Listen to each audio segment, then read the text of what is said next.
કેવટની પત્નીને થયું, આજ સોના ચાંદીનું પાત્ર હોત તો પ્રભુના ચરણે માં ધોત, પણ આપણે ગરીબ છીએ. રોને લગી. પતિને કહેવા લાગી, એક ત્રામાનું પાત્ર છે, લઈ લઉં. એનો પતિ કહે, નહીં, તું એવી ચિંતા નહીં કર, પાત્ર મારી પાસે છે. અરે બોલે કે કયું પાત્ર? બોલે મારી નૌકામાં લાકડાની જે કાથરોટ છે ને, પાણી ભરાય ત્યારે ઉલેચવા માટે, એમાં કયું કે લાકડામાં પ્રભુના ચરણ ધોવાય? કેવટે બહુ સરસ જવાબ આપ્યો કે સાંભળ, પ્રભુના ચરણ ધોવા માટે પાત્રની જરૂર નથી, પાત્રતાની જરૂર છે. તમે કયું પાત્ર વાપરો છો એની જરૂર નથી, તમારી પાત્રતા કેવી છે એની જરૂર છે. દુર્યોધન કો મેવા ત્યાગ્યો, સાગ બિદુર ઘર પાઈ, સબસે ઊંચી પ્રેમ સગાઈ. રાજ સુયજ્ઞ યુધિષ્ઠિર કીનો, તામે જૂઠ ઉઠાઈ. પ્રભુ ભાવ જુએ છે, તું ચિંતા ન કર. અને તાંબાનું વાસણ લે ને તો પણ હું તને ના પાડીશ, કારણ કે ભગવાનના ચરણ ધાતુમાં ન ધોવાય. કેમ? પ્રભુ ઉદાસીન વ્રત પાળે છે. મેં એમ સાંભળ્યું છે કે જે ઉદાસીન વ્રત પાળે એને ધાતુને સ્પર્શ ન કરાય. ભગવાન એની મળે સિદ્ધ કક્ષામાં માણસ પહોંચી જાય અને વ્રતને એક બાજુ મૂકીને કોઈના પ્રેમ માટે વ્રત ભંગ કરે, એક વાત જુદી, પણ આપણાથી એનું વ્રત તોડવાની કોશિશ ન કરાય. માટે ધાતુમાં હરિનું ચરણ ન ધોવાય.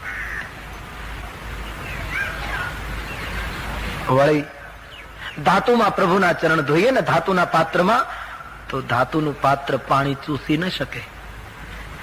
ચરણામૃત બધાને આપી દીધા પછી હતું એવું ને એવું થઈ જશે. અને લાકડાની કાથરોટમાં જો ચરણ ધોઈએ ને તો લાકડું પોચું હોય, થોડું પાણી ચૂસી લેશે. અને ચરણામૃત બધાને વેચી દીધા પછી 8 દિવસ સુધી લાકડાનું પાત્ર ભીનું રહેશે. અને એ પાત્ર પછી હું નૌકામાં નહીં રાખું, તને રોટી બનાવવા રસોડામાં આપી દઈશ, તો પ્રભુના ચરણામૃતથી ભીંજાયેલા પાત્રમાં તું રોટી બનાવીશ અને એ રોટી આપણે ખાઈશું તો તારી મારી બુદ્ધિનું જીવન, આપણું જીવન ધન્ય થઈ જશે. માટે લાકડામાં ચરણ ધો. અને બીજું, લાકડાની નૌકા એમાં રામના ચરણ પડે અને એ જ જ્ઞાતિનું લાકડું, એ જ જ્ઞાતિની લાકડાની કાથરોટ, એને પ્રભુના ચરણનો લાભ ન મળે.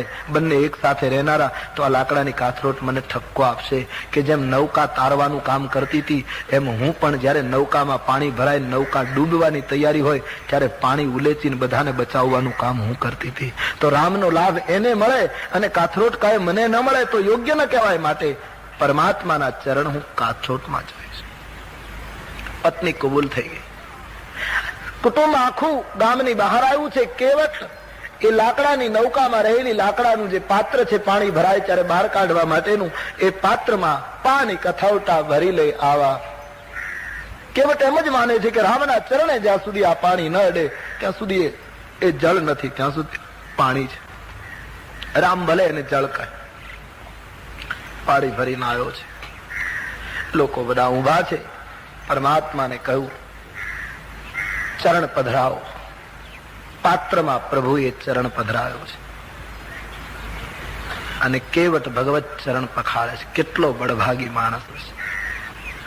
હાથ ડોલવા લાગ્યો, ભગવાનનો ચરણ ડોલવા લાગ્યો, પ્રભુ સ્વયં ડોલવા લાગ્યા. લક્ષ્મણજીને ગમ્યું નહીં. લક્ષ્મણજીએ રામજીને કહ્યું, મહારાજ આ કઈ પગ ધોવાની રીત છે?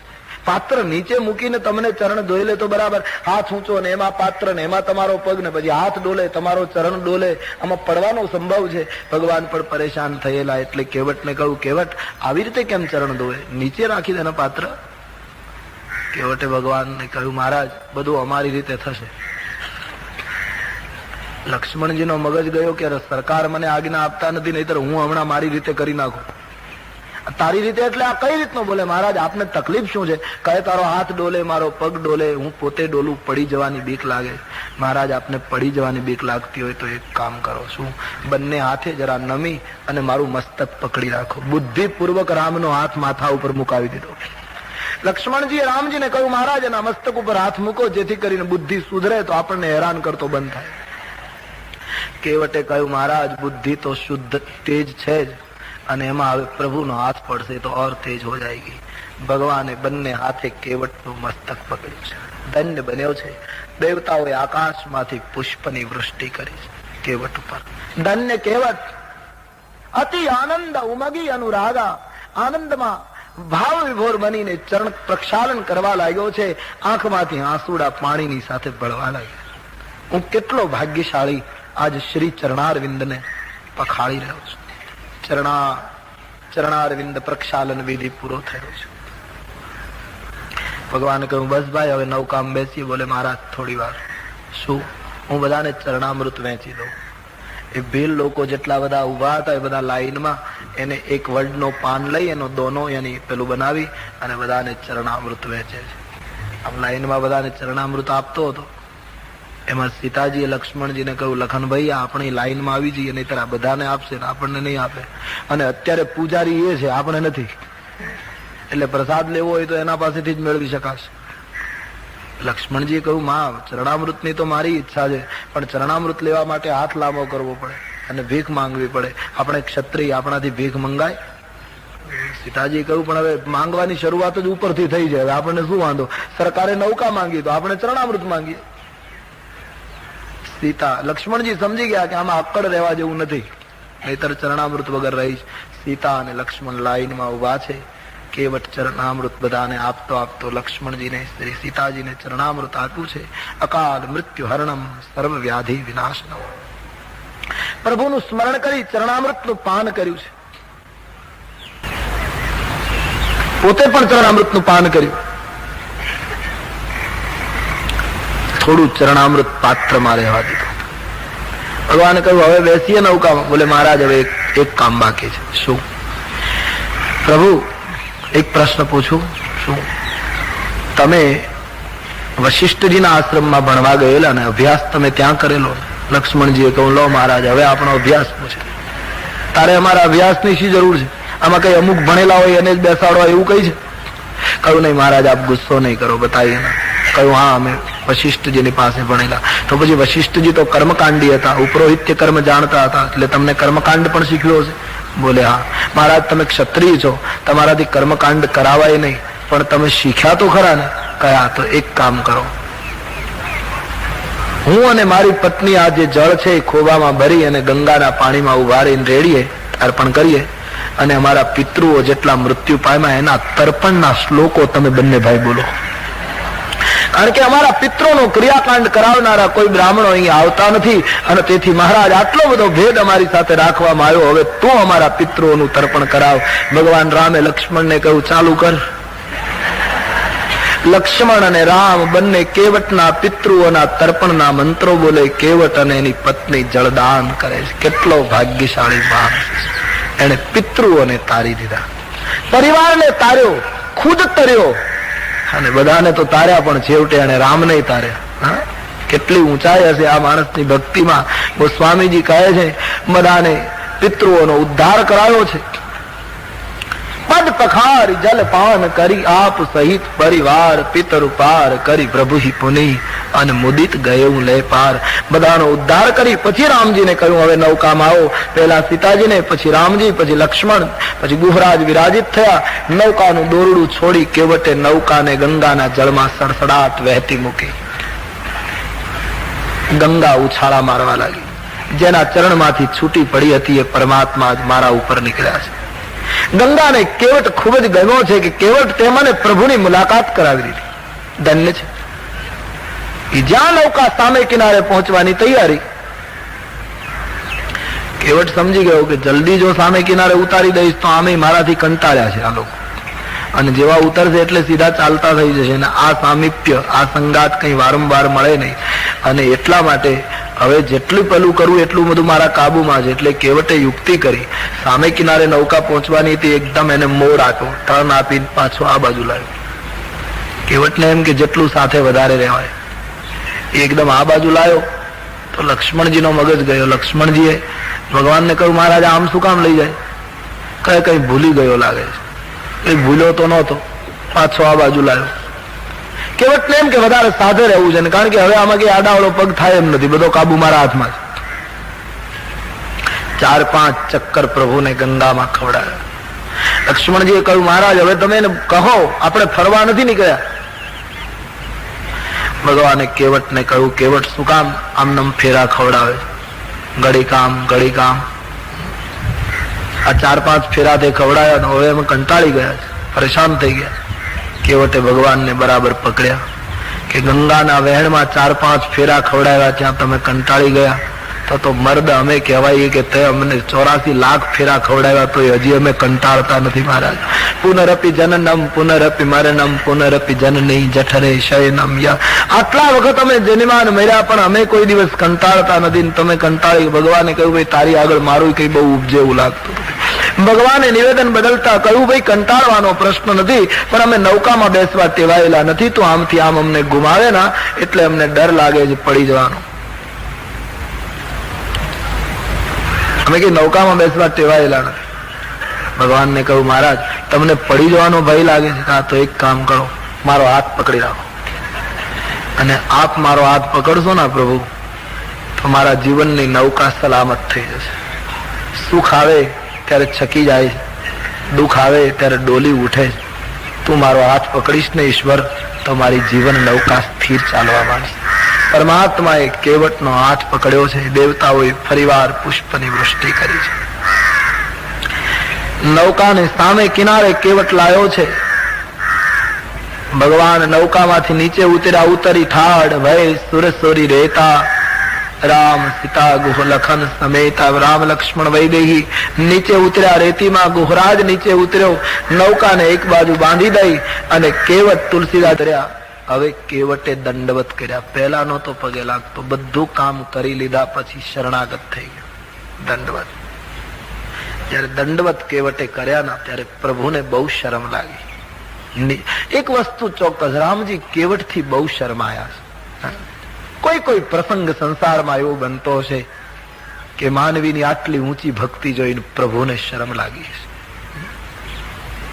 ભગવાન સંકોચ. રામાયણમાં કથા આવે છે ને, 14 વર્ષ પછી ભગવાન જયારે આવ્યા ત્યારે વિમાનમાં આવ્યા. પછી એને કઈ નૌકાની જરૂર ન પડી એટલે સંગવેરપુરમાં પાછા ફર્યા ત્યારે વિમાન સીધું ઉતાર્યું.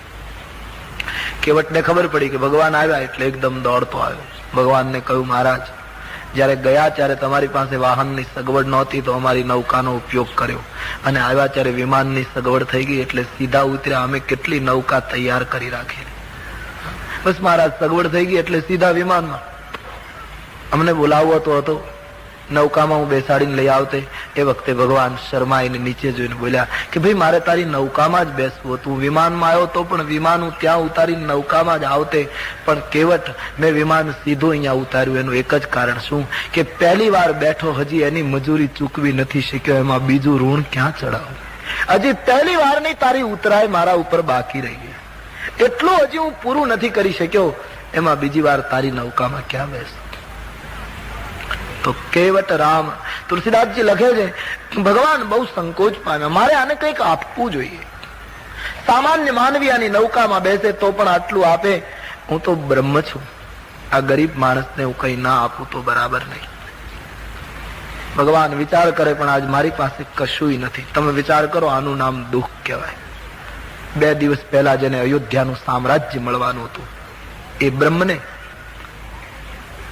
કેવટને ઉતરાય આપવા માટે એની પાસે એક પૈસો નથી. ત્યારે સંકોચ થયો છે હું આને શું આપું.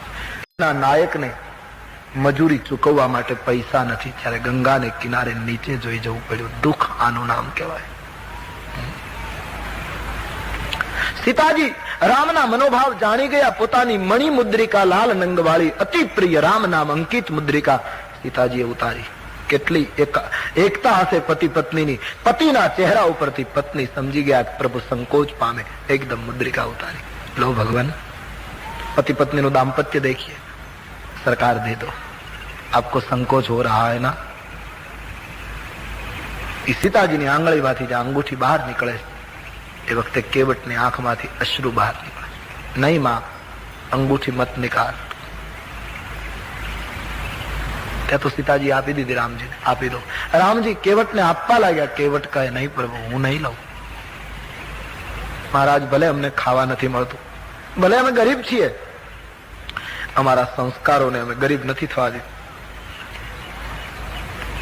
કહ્યું ભગવાન, મેં તમારા અને તમારા પિતાજીના સોગંદ ખાઈને કહ્યું હતું હું ઉતરાય નહીં લઉં, અને હવે જો ઉતરાય લઉં તો હું વચન ચૂક્યો કે હું તમારી ભક્તિને કલંક લાગે, હું નહીં લઉં. ભગવાન આગ્રહ કરે છે, કેવટ અમારો પ્રેમ સ્વીકાર, ભાઈ આટલું લેના, અમે તારું બધું કયું કર્યું, આટલું તો અમારું નહીં કરે. કહે નહીં મહારાજ, નાથ આજ મેં કાહન પાવા, આજ મને શું નથી મળ્યું? આજ મારું દારિદ્ર્ય, મારું દુઃખ, મારો દાવાનળ બધું જ ખલાસ થઈ ગયું. પ્રભુ આપની કૃપાથી મને શું નથી મળ્યું? ભગવાને કહ્યું નહીં, છતાંય તારે કંઈક તો લેવું પડશે. કેવટે કહ્યું, મહારાજ એક કામ કરો, આપવું હોય તો હું લઈશ ખરો, પણ ફિરતી બાર પ્રભુ જો મોહી દેવા. એક કામ કરો, 14 વર્ષ પછી પાછા ફરો ને ત્યારે જે આપશો તે લઈ લઈશ, યાદ કરીને આપતા જજો. આ માણસે નક્કી કરી રાખ્યું 14 વર્ષ પછી પાછું અહીંથી જ નીકળવાનું. નહીતર એને શંકા પડી કે મારાથી કંટાળ્યા છે, કદાચ 14 વર્ષ પછી બીજે રસ્તે જતા રહે. અને ભગવાન તો દયાળુ છે, પણ લક્ષ્મણજી એમ કે છે કે પેલો ત્યાં બેઠો છે, આપણે હવે આ વખતે ત્યાં નથી જવું. તો લેણું કરજો રાખ્યો છે. પ્રભુને કહ્યું, મહારાજ પાછા ફરો ત્યારે આપજો, પણ એ વખતે ઉતરાય તો નહીં જ લઉં, પ્રસાદ સ્વીકારીશ.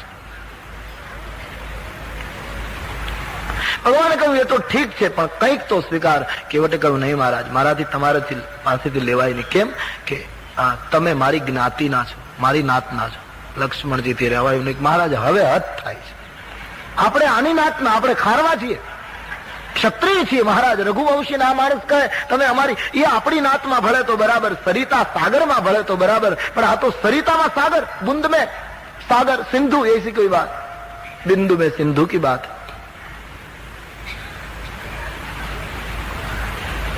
અમે તારી નાતના બોલે. હા મહારાજ. કેમ?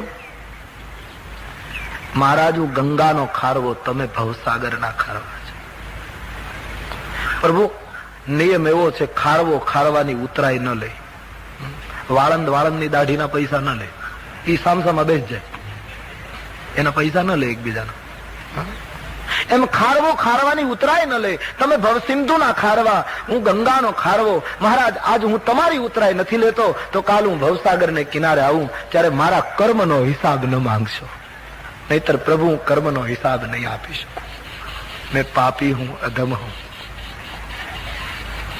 ભગવાનની સામે રડી પડ્યો ત્યારે રામના નેત્રો ભીંજાઈ ગયા છે. કેવટ, તારા જેવો ભક્ત મેં પહેલી વાર જોયો છે. તું કશું લેતો નથી. હવે મારે સામેથી એક તુલસીદાસજી કહે, પ્રભુએ કંઈક તો આપ્યું. શું આપ્યું? બહુત કે ન સિય લખન પ્રભુ નહીં કછ કેવટ લીન, તબ બિદા કિન કરુણા યતન ભક્તિ બિમલ બરતીન. પ્રભુએ ભક્તિનું વરદાન આપ્યું, સામેથી ભક્તિ અર્પણ કરી. કેવટને કહ્યું, લે. હૃદય લગાડ્યો અને કહ્યું, હવે જા. જવાનું કહ્યું તે ગયું નહીં. મહારાજ હવે ક્યાં જાઉં? બોલે, નહીં કેવટ, તારે કુટુંબ છે, તારે સંસાર છે, તારી જવાબદારીઓ છે. હું કોઈને કહેતો નથી બધું છોડીને ભાગો. હું તો એટલું જ કહું છું, ભાગો નહીં, જીવનમાં જાગો. ભાગવાની જરૂર નથી, જીવનમાં જાગવાની જરૂર છે. મેં ગઈકાલે પણ કહેતો હતો, ભાગીને ક્યાં જશો? જ્યાં જશો ત્યાં સંસાર છે, ચારો ઓર સંસાર પડા है, मन वही का वही, जागने की बात है. ભક્તિમાં બળવાનું નથી, ભક્તિમાં ભળવાનું છે. જ્ઞાન બળવાની વાત કરશે. कर्मों को जला दो, निसंग हो जाओ, ऐसी बात ज्ञान करे? भक्ति कैसे नहीं, बढ़ी जाओ. જ્ઞાન कैसे पतंगियों જેમ દીવામાં બળે એમ ખતમ हो जाओ. भक्ति कैसे नहीं, बળવાનું नहीं, नदी सागर में भळे एम ईश्वर में भળી जाओ. इतना, एक में जलना होता है, एक में मिलना होता है. इतना फर्क है भक्ति और ज्ञान का. એનો અર્થ કોઈ એવો ન કરે કે જ્ઞાનની આલોચના છે. પંથ દોનો હોય, સરળ પંથ ભક્તિનો છે. ભક્તિ વગર જ્ઞાન અધૂરું છે. જ્ઞાન એ સાબુ છે. સાબુમાં મેલ કાઢવાની શક્તિ છે, પણ ભક્તિ એ જળ છે. પાણી વગર સાબુ કામ ન કરે. ભક્તિનું જળ ભળે પછી સાબુ મેલ કાઢી શકે. રામાયણમાં લખ્યું છે, રામ ભક્તિ જલ બિनु ખબર આઈ, અભિયંતર મલ કબ હોકી જાય. રામ ભક્તિ જલ હૈ, રામનું જ્ઞાન એ સાબુન છે. ભક્તિનું જળ અને જ્ઞાનનો સાબુ જેના આવે એનું અંતઃકરણનું કપડું ચોખ્ખું થઈ જાય. એટલા માટે ભક્તિ